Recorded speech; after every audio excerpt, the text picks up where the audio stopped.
And Broken Arrow schools decided to go to distance learning all next week because of the continued surge in COVID cases and other reasons. Many schools forced to move to distance learning this week because of staffing shortages. 2 News Oklahoma's Jeanette Quesada found many are having a hard time finding substitutes. That's right, Karen. As it's been since the beginning of the pandemic, school districts are constantly adjusting. Many are having a harder time finding enough personnel to manage classrooms impacted by the staff absences. With the Omicron variant seeming to be, more contagious and spreading more rapidly, we've been hit pretty hard by staffing shortages, just like everybody else in the area. Jenks schools are among many experiencing staffing disruptions because of the Omicron surge. Broken Arrow schools pivoted to distance learning Friday after 710 employees called out because of illness and other reasons. They say this is an all-time high number not seen before in the district. The district says it needed at least 97 subs, but was only able to find 42.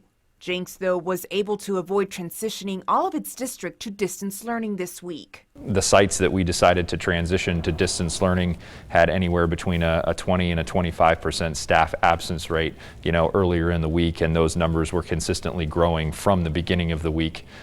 So we had to make those difficult decisions to transition most of our sites to distance learning for the rest of the week.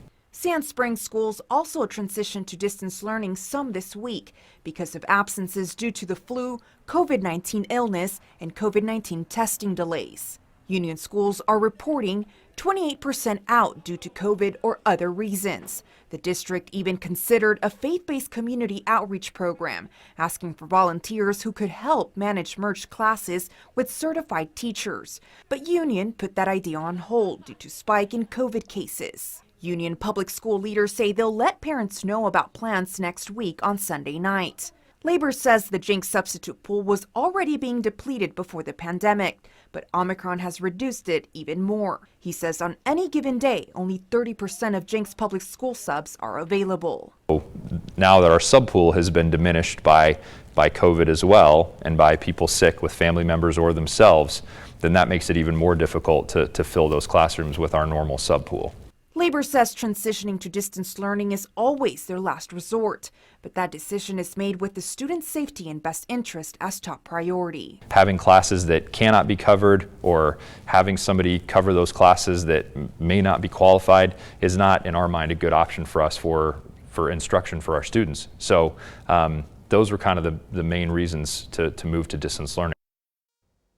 Now stay up to date with the latest school updates on our website, kjrh.com. Live in studio, Jeanette Quesada, 2 News Oklahoma.